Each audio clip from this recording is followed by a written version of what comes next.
Dans le cerveau, on a un mécanisme qui s'appelle le circuit de la récompense. Dès qu'on anticipe des achats, on a une décharge d'endorphine, donc on ressent du plaisir. On pourrait très bien déposer nos paniers en magasin, tout laisser, ne rien prendre, on aurait quand même ressenti notre petit plaisir. Pourquoi acheter quand c'est comme ça en fait?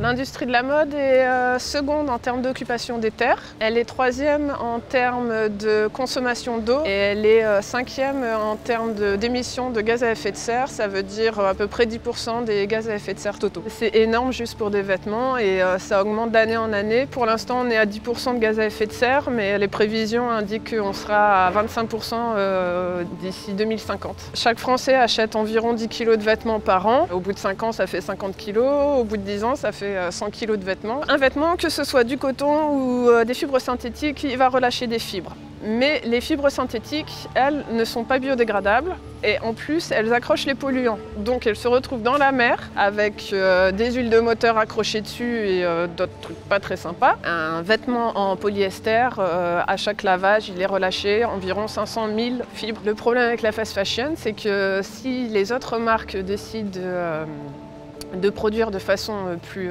vertueuse, plus responsable, elles ne peuvent pas parce que la fast fashion fait une concurrence sur les prix et détourne les consommateurs. C'est la qualité qui va être moindre. Le travail est très difficile, les postures sont très difficiles, les ouvrières doivent se baisser, se relever très souvent. Elles ne peuvent pas se faire ce métier toute leur vie parce que leur corps est complètement usé. Dans l'ultra fast fashion, en plus, elles sont souvent payées à la pièce, donc elles n'ont même pas un salaire fixe. La fast fashion, en fait, c'est plutôt une façon de survivre dans ce contexte de très forte concurrence.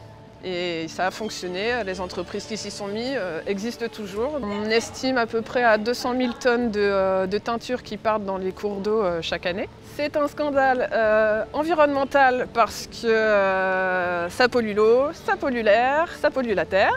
Ce n'est pas logique, ce n'est pas normal, surtout si c'est vraiment pour que les gens se sentent beaux. Ça vaut peut-être pas la peine qu'en Inde et en Chine, on manque d'eau à cause de ça. On ne peut pas conseiller aux gens de se tourner vers les marques responsables parce qu'effectivement c'est très cher et que la plupart d'entre eux ne pourraient pas en acheter. Mais on peut se tourner vers la revente. Il faudrait que les gens boudent un petit peu au moins les magasins de fast fashion, qui se méfient des tendances de mode parce que de toute façon ça ne va pas durer longtemps. Je pense qu'il y a une prise de conscience, surtout chez une partie de la population. Ça change lentement, mais ça change, oui. Alors maintenant on essaye de pousser un peu tout le monde pour que ça aille un petit peu plus vite.